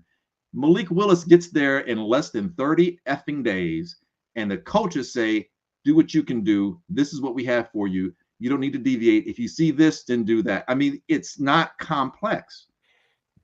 It's frustrating. Take advantage. If you're the Bears coaching staff on the field, take advantage of field position. Why are you asking Santo to kick a 56-yard field goal? That's not his strength, man. And now you're giving up field position. Why would you do that? Seriously, punt the ball. Use your punter to bury him inside the 10-yard line, maybe the 5-yard line. Don't even punt it to where it can bounce back. Angle punt it, coffin corner, kick it. I mean, he's that talented. He's an All-American. And you did. Why? It's the first half. What are you doing? Yeah. Field position. Your defense can generate and create turnovers, and we've seen them score. They almost want, if Gordon gets that pick, if he actually secures it last week, the Bears probably win that game again because of the defense. Yep. What are you doing here? Stop making it difficult, man. Guys, we're joined by Glynn Morgan from NBC Sports Chicago, talking Bears football here on Shawn and Maya in the morning on Sports Zone Chicago. Yeah, you brought up a lot of great points. Use your punter, all right, instead of the 56-yarder. The defense was great. So all of a sudden now, when people were talking about Eberflus being a potential coach of the year candidate, now all of a sudden people are talking about are calling for his head. How do you think that seat is starting to get hot, or is it still too early in the season for the seat to start getting hot? Hot, no. Lukewarm, yeah, they're running in the water right now. Or they're getting the coals. This is where you might make your grill. You're putting the coals in there and you're stacking them, and you got the lighter fluid. You haven't lit anything yet, but you got the lighter fluid. So it's not hot, but it's the preparation is there, and it's things that really at its fundamental core shouldn't be as mistake laden. And Eberflus doesn't have the benefit of saying, well, we've got a whole bunch of new players on the team. You do, but not as many as you had last year. Definitely not the sacrificial lamb that he was his first year as a head coach. Mm-hmm. You got to be better than this at this point. You have to be the reason why you don't add to the reasons why you're losing. You follow what I'm saying? you can't be something that is part of the problem, part of the mix. It's got to be like, well, we did this, so this can happen. And it has to be seen. You shouldn't have to say, the king shouldn't have to say he's a king. A head coach shouldn't have to say, I did all these things, so we had an opportunity to try and position ourselves better to win. I understand during a press conference, they're going to ask you questions, but it should be more rhetorical than you having to give a long explanation as to why you did X, Y, Z. It should be pretty obvious why you did it. You're just explaining, for the most part, it should be the case where you're just explaining to kind of, ferret it out and give a couple of one-liners. But when you sit there, you have to explain everything you're doing and the reasoning behind why you are blowing timeouts and why you're giving up field position. You're doing too much explaining. And again, you're putting yourself behind the 8 ball. And that's where he's finding himself right now. So, yeah, man, you got to be the CEO, get that offensive coordinator in there and say, look, man, boom, scrap all this stuff, get to this. Get the offensive coordinator, get the offensive line coach, get the quarterback coach, get the running back coach. Understand your personnel. I don't know if Herbert's in the doghouse. It's not like he sucks. Is he Taylor? No. Is he Bryce? No. Is he Saquon? No. Is he at a first name basis? No. You're not there, but you're this solid running. It's a good running back room. But damn, we're making him look bad. And Swift, you're utilizing him the wrong way. Stop trying to have him going between the tackles majority of the time. I understand if he's out there, the tell might be, okay, you're more perimeter oriented. Well, yeah, but if that's the case, the other things you can do by having him out there. If he's perimeter oriented, you can be moving a linebacker out of the middle of the space, and you can be opening something up underneath, or whatever the case might be. I'm not an offensive coordinator. I'm just playing one when I'm doing the video games. But other than that, it shouldn't be so that you can't do the things that are necessary. There are times where you got your big backs. Don't, by the same token, stop having Roshan trying to do a sweep with him. That's not his strength. He doesn't have that explosiveness to do the sweep. You do him a toss play, maybe or trying Swift to catch the defense, or Swift punch it in from the 1 yard line. Exactly. Like it's like I understand sometimes the defense knows what you're doing, but that's where the execution comes in, and that's where you still got to stop it. Right, right. I'm a better man at doing this than you're a better man at stopping me from doing it. You have to have that mentality. And offensive linemen, what do they want to do? They want to hit the guy in front of them. They'll all tell you that. Stop asking me to be on my heels and go laterally when my guys are better pushing the people as opposed to sliding them side to side. They try to do that, you see them get tossed to the ground because they're not foot forward. They're not quite on their heels, but their balance is off. Their weight distribution isn't where it needs to be, and so then they get tossed around looking like, oh man, he weak as hell. No, he's off balance. The guy took advantage of it. Leverage. We are essentially, I'm talking about leverage here. When it comes to offensive line, we are being out leveraged pretty much almost at the snap. That shouldn't happen, and that's between the offensive line coach and offensive coordinator. It really is. It really is. So Shane Waldron sits. Like I said, I'm going to give him one more week. But he's making me look like an asshole, man, and I'm really pissed. Like I was on a soapbox with this dude saying this guy has made adjustments from Russell to Geno. His personnel groups are good, and I liked a lot of 2 and 3 tight end sets. Where are those? Where are those that we saw when he was with Seattle? We got 3 tight ends. We could put 2 tight ends down, 1 in motion, all right, as a fullback and lead the way. Like that's the thing that bugs me is that does he not feel confident in his offensive line? Because if you did, you're like, guess what? We're gonna punch you in the mouth. We're going right here. My first question was, why aren't you going after the dude who came in for DeForest Buckner? Why aren't you going after him? Why aren't you going wham block him? You man, I'm telling you, the guy Armando Lara Jr. He and I played ball together. Whenever a dude got subbed, or if the starter got hurt, or dude wasn't playing, dude, we exploited that dude. We came out, oh man, we trapped them. So I don't. Again, you said it earlier, and I'm saying it again. I'm repeating it. Why are you making this so difficult? Why they gave up average 275 yards or 3? I'm sorry, they averaged 237 yards a game. And you still didn't want to go and attack it. You didn't want to bring in the heavy utility with Roshan Johnson and a fullback and say we're going downhill at your weakest spot, the dude who just came in, that to me that's bothersome. All right, because if he's able to stop it, okay, well then here's what I have off it in case he can stop it. Here I have play action, tight end pop. This Shane Waldron has got one more week for me before I go nuclear on him, because I was not pissed. I mean, I was not happy. I was extremely pissed that they're in their refusal to run the ball. And people say he ran it 38 times. We see how many plays we had. It was crazy. We had 80-some plays. Yes. Can you explain to me why the hell Caleb's dropping back 52 times in passes? Ridiculous. No, I can't. And I tell you what, like I said, I was at the bowling alley watching like the first half for the most part. And you know what I started hearing people say? Is this your king? Is this your king? Talking about Caleb. Because I'm like, man, brother's out here quoting Black Panther. Like, what is going on? Is this your king? I'm like, I feel you. Like right then and there, it's like, man, there's some, because you're asking him to do things and he's pressing. He's going to make bad plays. And that's what happens because he's a rookie.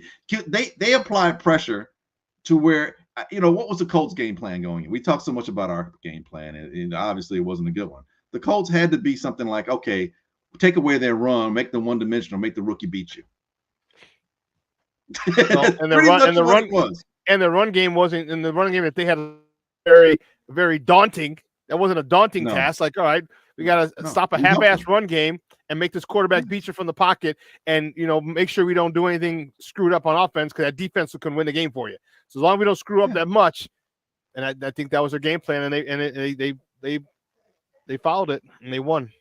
So I'm not very happy. I was frustrated because I was down in Indy yesterday, and man, it was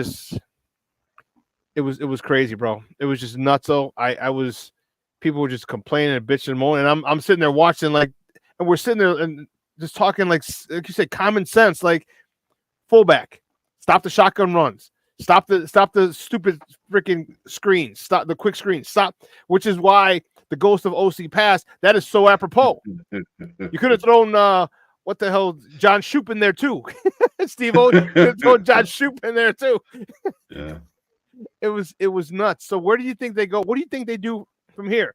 The Bears are off tomorrow. Hopefully this film session, I mean, should be off tomorrow. you telling. See, I'm old school, man, and which is why I do a little get off my lawn Shawn segment. But man, like it seems like there's not enough in your faceness in this NFL. Put it this way, with our team. Like, I don't see Chris Morgan getting up there and cussing out and calling to the carpet his offensive line. I don't see him doing that. I see you give me some old school offensive line coaches, I see that easily. Okay. It's bothersome. And I think that there's too many not trying to hurt people's feelings type of stuff in here. Well, like, look, you're getting paid 7 figures to block that dude in front of you who's getting paid 7 figures to stop to get in the backfield. You better man the hell up. All right. If this is too much for you, too much testosterone, find another job. Go be a tech or go be an analyst or something. But something. It's bothersome to me that well, I don't see you blocking Devondre Sweat from the Tennessee Titans. No, I don't see that happen. And I'm not going across the middle trying to catch a pass with Roquan Smith lurking either. So what do you think? What do you think Shane should do going into next week? I said that this team had a chance. They still do. If they come out 6-3 after the first 9 games, remember, guys, I said 6-3 they got. I said they even have a chance to go 7-1, 7-2. Excuse me. All right. You got the Rams who suck, and unfortunately, the Rams won yesterday. They had 3. Do they suck or they're not healthy? Are they not healthy or do they suck? Because a suck team would have lost to the 49ers, trailing by 10 going in the fourth quarter. True. They had a big win. Yes, a well-coached team doesn't suck. They're just dealing with injuries right now. So that's the difference. I'm sorry, but please continue. Yeah, so they got the next couple of games. They got the Panthers, the Rams, the Panthers, and then Jacksonville.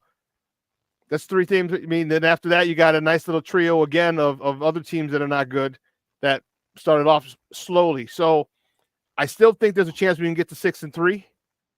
If we can get to 6-3 and we can split the last 8 games 4-4, that's a nice season. You're such an optimist. I love your optimism. I love your fandom. Well, my thing is this: is that by the time they get done with the Patriots after week 10, which is 9 games, your offense better be rolling. You better know exactly who the hell you are after 9 games. I can see right now we're still trying to figure it out, which is again, Glenn, which is why I asked, why did you not play this team, this offense, more in the preseason? Why did you not play even in the Hall of Fame game? And I know people are like, oh, the Hall of Fame game. I said, I don't give a rat's ass if you had 3 times he turned around and handed the ball off. I don't care. I need to get rid of the speed of the game. That's just that. And then why did you play in the fourth game? I know I could give a rat's ass about the bottom of the line of the roster that you're trying to sort out. I need the top of the of this roster to be rolling. The NFL gave you a gift of that extra game, the Hall of Fame game, where you had Caleb Williams, a new quarterback, learning a new system with new players, a rookie quarterback, to get actual game time action, and you didn't use it, and that's bothersome, and that falls squarely on the shoulders of Matt Eberflus. And you know what? If it doesn't fall on his shoulders, it falls on Ryan Poles' shoulders for saying don't play him. But Eberflus should have said, hey, we got this extra game. Let's get this guy 2 series, all right? 3 handoffs. All right, if we get a first down, cool. On 3rd down, we'll pass. 2 more handoffs and a pass on 3rd down. There's things you can do to mitigate him getting hurt. 3-step drops. You want to not get him hurt? Throw that stupid ass quick screen that you throw all the time. Hit a slant. Hit a. You know what I mean? All these things you can do that you can get him accustomed to the speed of the game without getting him hurt. And they blew it, and that bothers me because you can't get that time back. No, you can't, and it's a different NFL. There's one less preseason game, obviously, for all the teams, and practicing isn't what it used to be. These guys are, because of collective bargaining, their practicing situations are different than what it used to be. And nowadays, for whatever reason, I don't know who started it, where the starters don't play most of the preseason games at all. So yeah, you're going to be behind. And the whole NFL, the first couple of weeks, a lot of offenses look bad. You know, and the defenses looked a little bit better. The offenses, a lot of field goals, not a lot of touchdowns. Right. And some of that is endemic to the sport anyway. The offenses always take a little bit more time, but when you're practicing less, it's going to take you longer. Unless you have a veteran unit in place already, it's going to take you even more time. And especially if you're bringing in new elements, new OC. This is really the 3rd year in a row where everything is pretty much almost all new. Now it's a new offensive coaching staff for the most part. New players at key positions, wide receiver, quarterback. The offensive line is the same, but what's being asked of them is different. So that's like new main running back. That's new. Defense looks really good. Why? Everything's in place, same guys. You sprinkle in a few people like Kevin Byard, he picks up going, no problem. You look at the year before last, it was a lot of new players, and that was new. And so it took time for the adjustment. And then your health has to be in place, and that hasn't been the case the last 2 years starting out. And then the year before that, it was a whole new organization, polls, coaching staff, getting rid of old players. So in the year before that, it was the old regime trying to hang on, trying to put disparate parts together. So nothing has been ever to the point to where I've been saying time and time again, to succeed in the NFL, to succeed consistently, have sustainability in the NFL, you need continuity, which we haven't had or haven't developed yet. It's getting there. It's getting better, but it's still underdeveloped. Continuity, which again will promote consistency. Once you have that, you can be the Pittsburgh Steelers. You can, even the Ravens, as much as their struggle, it wasn't going to last. And they probably let Dallas back in that game. They could have won that. You look at the Chiefs. You look at the Packers. Look at the Lions. Just look at our division. Everybody but us. Look at the Vikings. There's continuity all throughout our division, which is why going into the season, on your show before, I said the 2 best divisions in the NFL are both Norths for both conferences, AFC North and NFC North, because of the consistency, continuity, and the depth of players, especially players that perform well on those teams. The Bengals are struggling a little bit, but they'll get it back because they have continuity in certain key places. You look at the Saints. Saints got off to a roaring start. Why? Derek Carr's used to Kubiak's system, so it wasn't anything crazy. So he can navigate that and be the captain of that ship. That defense has been in place for the last 6-7 years. So they got off the train, they got on the train rolling, man. And they rolled through Dallas. And Carr's like, hey, I got this guy named Alvin something or other who's supposed to be pretty good. Let me use him. Yeah, and again, everyone focuses so much on these stats. I don't give two flying F's about how many yards somebody passed for. Because you look at Sam Darnold yesterday. Sam Darnold under 200 yards, 184 yards, 4 touchdown passes. Oh, that makes a difference. Was it 34-7? That was the final score. I mean, come Glynn, on, man. I don't know if you caught me. I don't know if I said it when you were in the green room, but I said Hawk Harrelson put this the best. When I was talking about hollow yards or hollow stats, like don't tell me how many you hit, tell me when you hit them. All right, and that's the most important thing. And you nailed it. Is Sam Darnold under 200 yards? But when they're put in position when they needed those yards, he got them. When they needed those completions, he got it to the receiver. And now that's the thing that we're missing right now. There's a couple plays where we needed, and Caleb missed. We needed a receiver drop. We needed and miscommunication on the receiver and the quarterback. That has to be ironed out. Continues to do that, it's going to be a hell of a long season. I was talking about the one where Rome was going up the left sideline and Caleb thought it was a comeback and he threw it, and you saw that Rome's still running the ball like 15 yards behind him, and it's like, what's going? That lack of communication is the issue. So this division is tough, man. You talk about Sam Darnold, man. Just think this, and the one reason that I really hated this division is that all the play callers are really, really good. Really, really, really good. I mean, from Matt LaFleur, Kevin O'Connell, and OG Bobby Johnson, actually Ben Johnson, but Ben Johnson up in Detroit. I was hoping he got a head coaching gig somewhere, man. Like Callahan did in with Cincinnati to Tennessee. Yeah.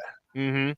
But the play calling and then all quarterbacks that they have in this conference are legit, young and legit. So we're gonna see how it plays out. Hey Glenn, great stuff, buddy. As always, I appreciate it. Do me a favor to let everyone know where they can find you and your work online. Yeah, man, definitely. You can check me out at Easy Smoking the GM podcast. From time to time, I'll pop up on Shawn's show here and other social media outlets. If you want to Twitter/X, it's Real Glynn Morgan at True Glynn Morgan. Yeah, man. Hopefully some other places. NBC Sports, not so much. Got about a week left, man, but I'll be on the Undercenter podcast. I think it either airs today or if it hasn't shown up already, I'll be out there in cyberspace as well. So keep your eyes out. And if anybody else has a platform and wants me to shout on their platform, just hit me up. Dude, great stuff, man, as always. All right, we'll talk soon. All right, man. Appreciate you, bro. Thank you.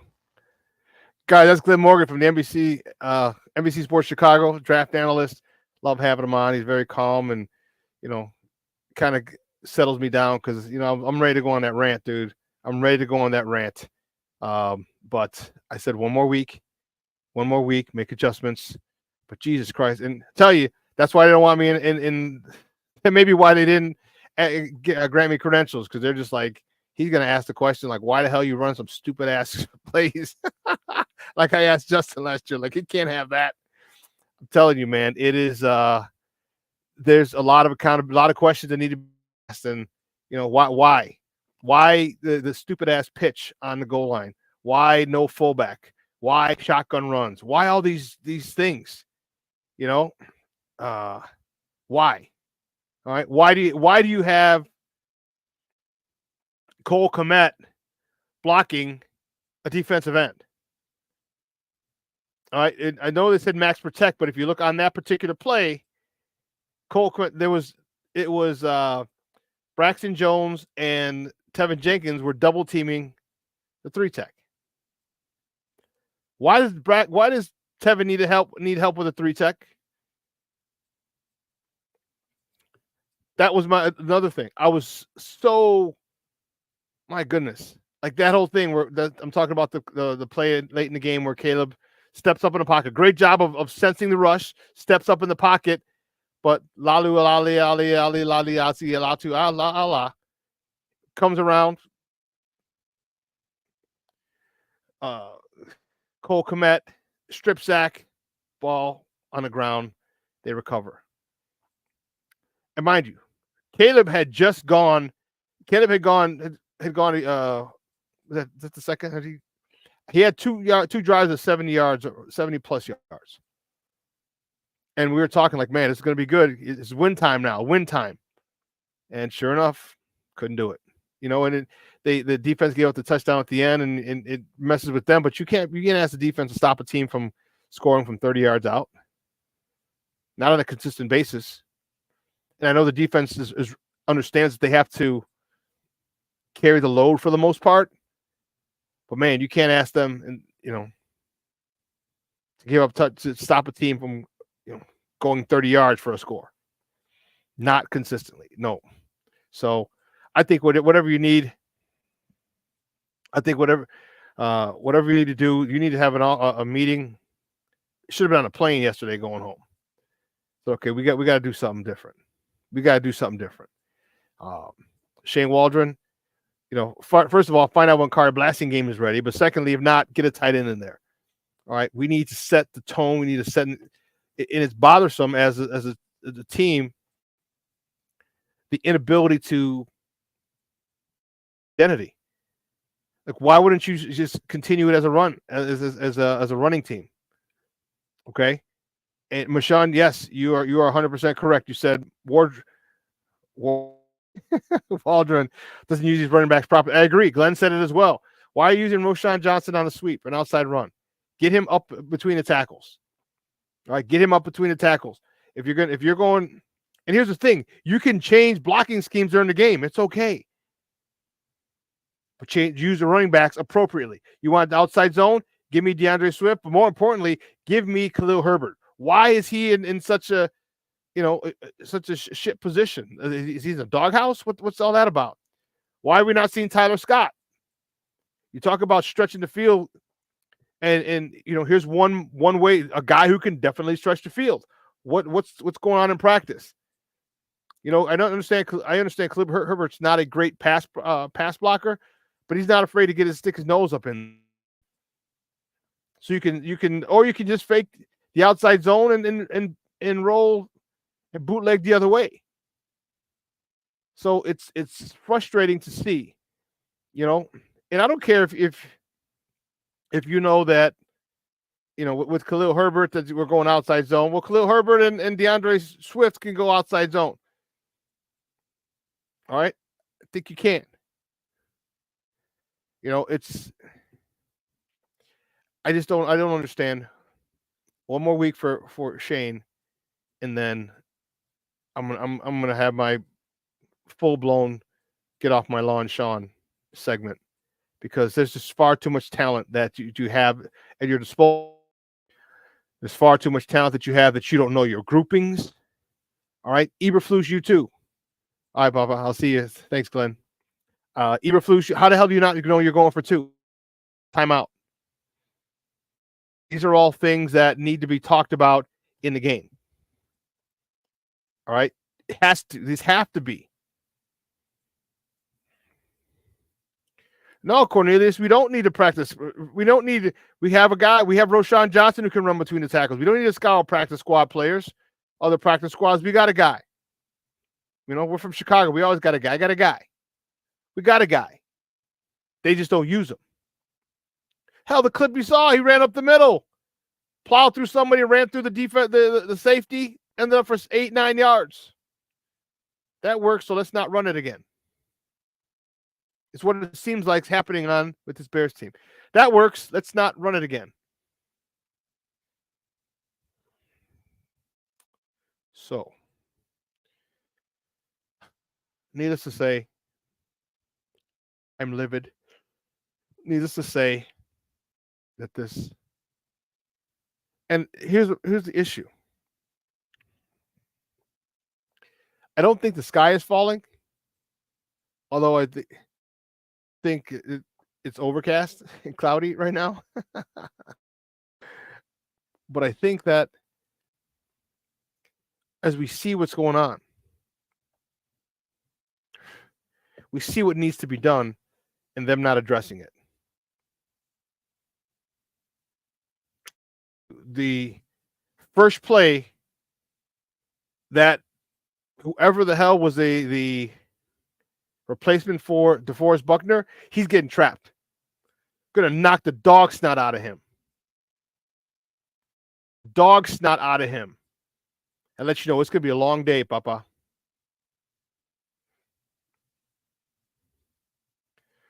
Derek Carter says, Shawn, I'm so pissed. Did you see Justin Fields in a fishing game? Yes, I did. Yes, I did. Yes, Shorty, the Rams. The Rams are here next Sunday.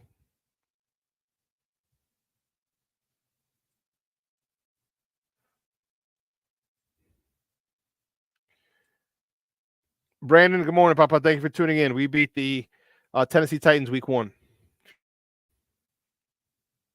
Well, maybe you didn't because that's why he asked me. Yeah, Tennessee Titans week 1. So here's where coaching matters. All right. What do you go into with these guys? There's no passion. There's no, I don't know. There doesn't seem to be enough a sense of urgency for me. All right. Everyone says in this building, you don't know what goes on in this building. You're right, I don't, but I can tell you what. I can tell you what's going on in that building by the way you play. That's what I can tell. By the way you play. This defense did not come out ready. This offense did not come out ready. Efficient means game manager, not superstar. Yeah. Yeah. You don't have to be a superstar to win games. You just have to use the talent around you. And I'm not sure if you're talking about Justin, but he's been pretty good. 245 yesterday. Was a tutty. And then he also had a rushing touchdown. That's what we needed. We're down on the goal line. All right, that threat. And don't tell me Justin wasn't a great passer on the goal line, because then I know you. And then I'll say you're completely wrong and you're completely biased. And Justin was great in the goal line. Having that dual threat, some of his passes, his best pass on the goal line. I don't know if it was Jesse James or I think they're playing the Niners, where he's rolling left, throws right. Okay.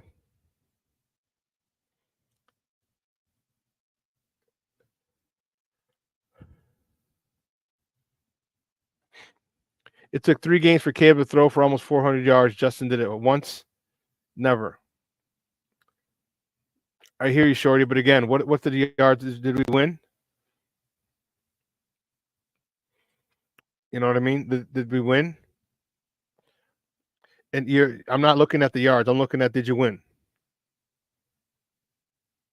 So would you be better if Caleb threw for 195 yards, 2 touchdowns, and we won convincingly, or would you want him throwing 400 yards?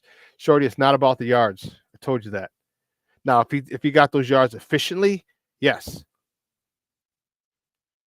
Take 45 yards off that number.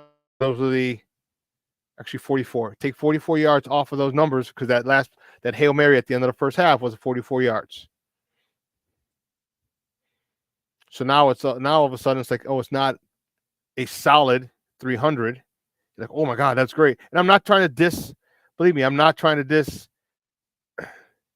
It'd be 320 yards. 319 yards, actually. Okay.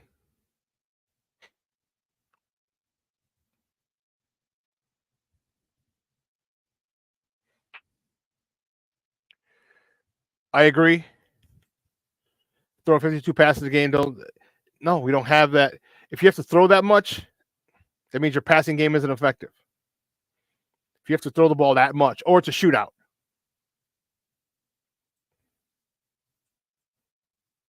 We did. But if you want to go back to the 14-game losing streak, well, think of the receivers that he had to throw to, and think of the defense that Justin Fields had. All right, his first year they tore down the defense. Okay, The second year so you can't come at me with, well, with that. Look at the situation.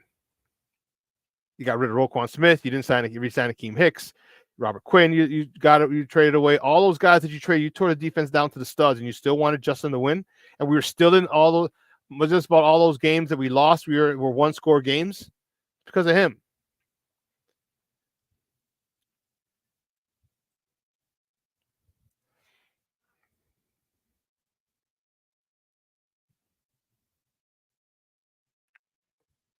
Nope, stats don't win games. Mr. Shorty says stats do win games if those last two possessions in the last two games are winning drives, but they're not. They weren't. Mr.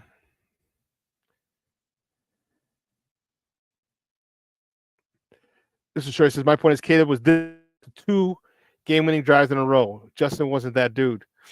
Okay, you're entitled to your opinion, and I disagree with it. All right, because what happens if Pittsburgh continues to win and they make the playoffs, go deep in the playoffs. All right. You're also you're saying Caleb was this close to game-winning drives in a row. What about the defense? Did they have nothing to do with it? Like, come on now, you can't put all this on Caleb. And I get it. A lot of people were part of the Caleb cult, and I said this was going to happen when Caleb, if he has decent gains, decent numbers, like, oh, he's that dude. Yeah, he's got a lot. He's got a hell of a lot more than Justin ever had. All right.